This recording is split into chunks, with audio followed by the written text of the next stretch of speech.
To see everyone. Always good to come in and have a press conference when you get a win, especially when you have the ability to go win on the road against a ranked opponent. A good football team. We knew that. You just look at their. I know for a fact, having conversation with Coach Farley before the game and after the game, I had opportunity to catch up with him. A football team that was beating South Dakota State with 3 minutes left, a team that missed a field goal to beat Southern Illinois on the road. They were no slouches. They're well coached. They play extremely hard.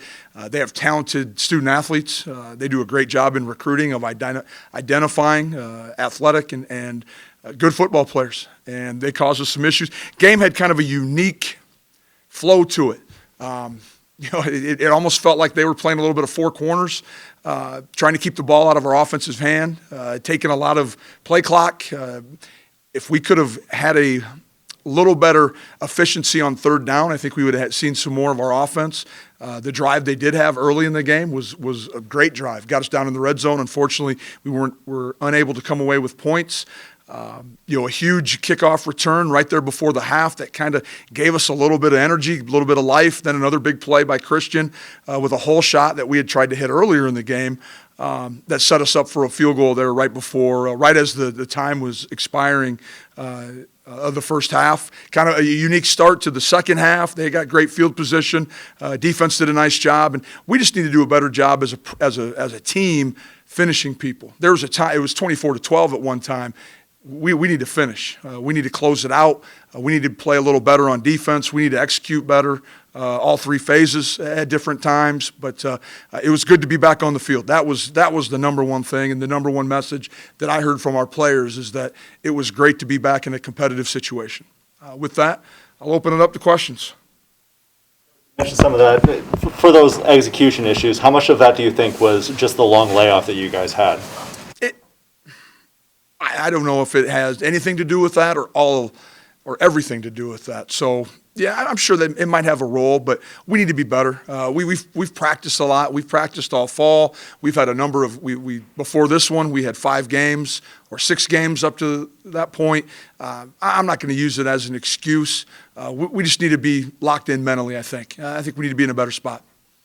Is there kind of like a more normal feeling for you for the rest of the season? Is there still kind of that nervous energy moving forward? I think for every team out there right now, there's nervous energy.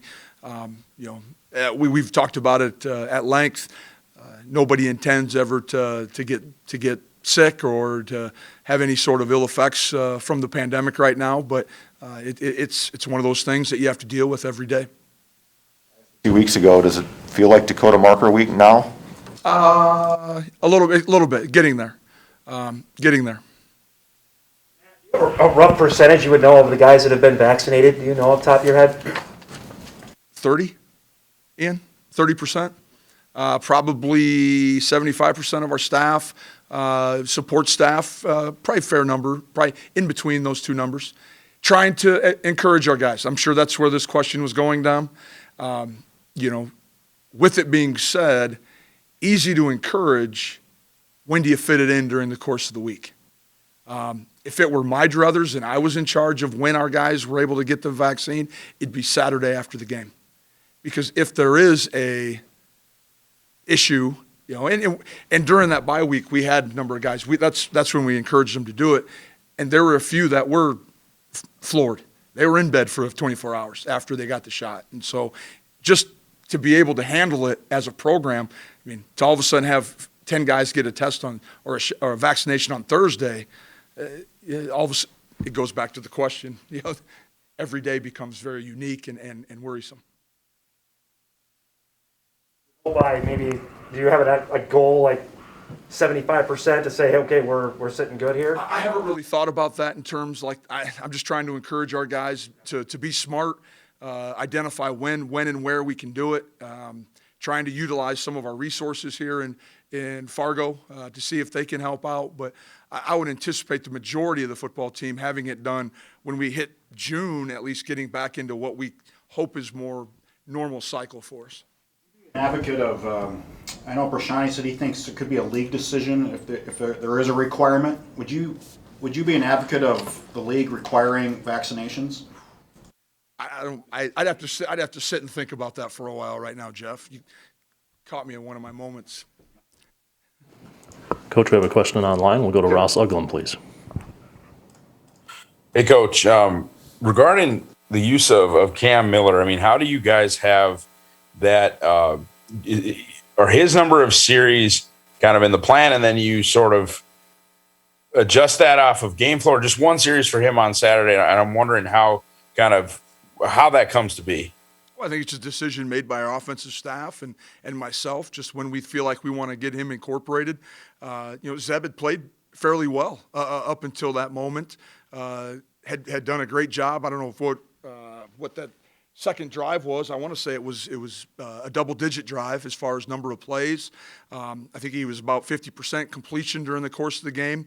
I think there was a lot of reasons why we kept him in there.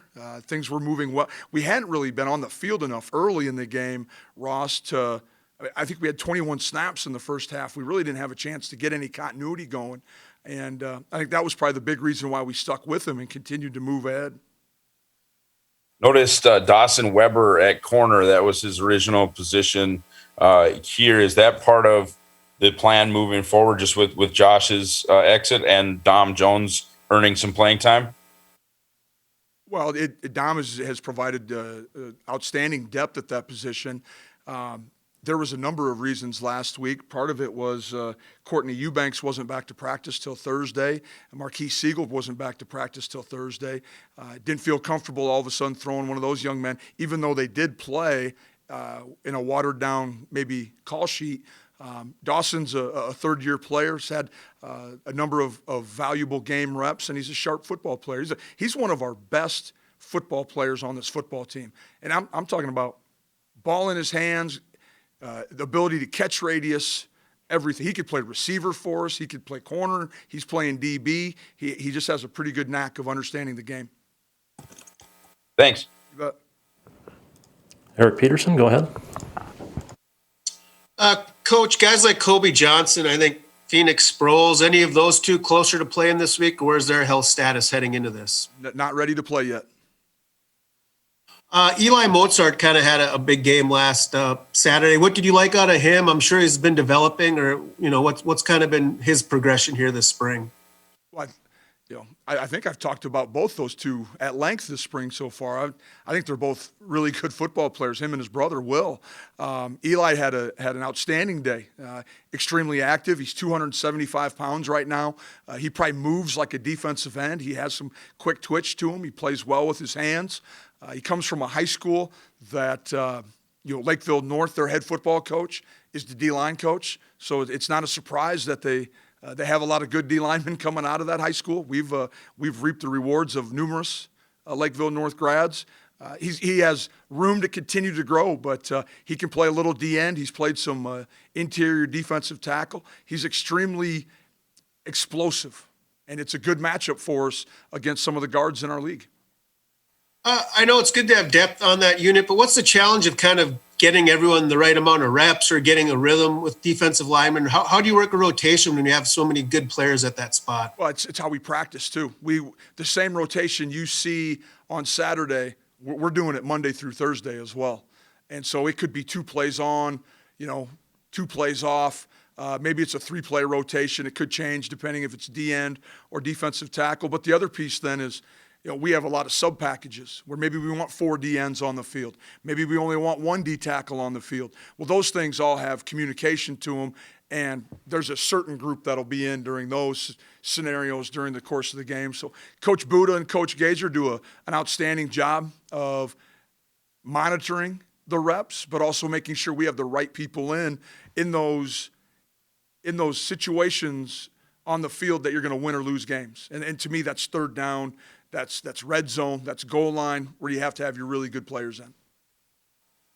And just finally going into a game like this, like you said, was it good you played last week, especially with SDSU coming off a month? I mean, is it hard to gauge if that's going to help or hurt either side heading into a matchup like this?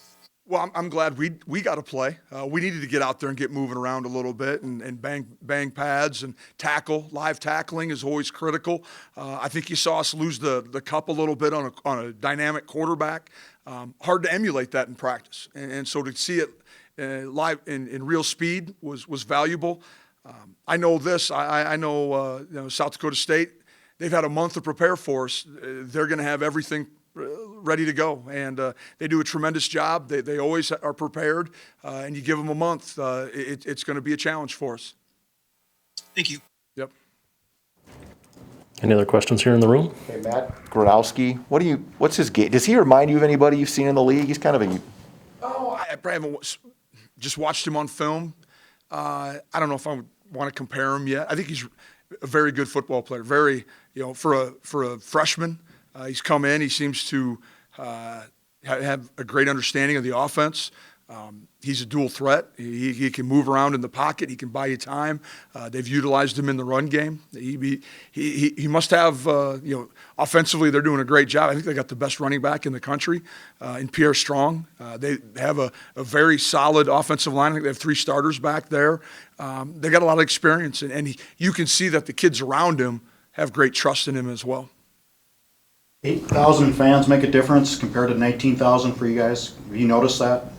I probably, Jeff, during the course of the game, I don't probably pay as much attention to that. Maybe if all of a sudden there was 19 again, it might be a bigger deal. But I'll be excited to have, 8,000 will be 8,000 in the right color will be great.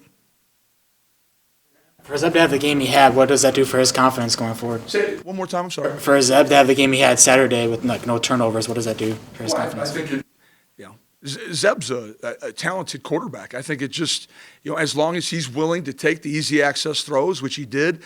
There was a couple power passes. There was a check down he threw to Dom Ganello that turned into 7.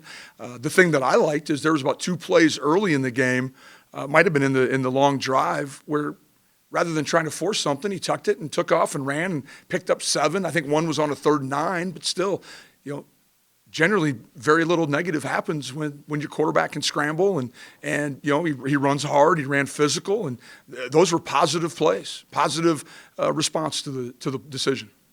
Attribute to that, just him getting more comfortable in the offense. I'm sure it is. I mean, he hadn't played in a football game since 2017, 2018.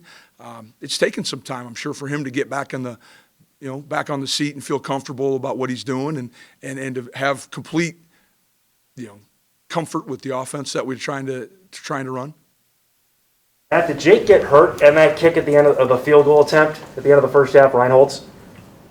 Nobody got roughed. So if you're asking me, but he did not get hurt. Was he okay the rest of the game to kick, though? Yeah.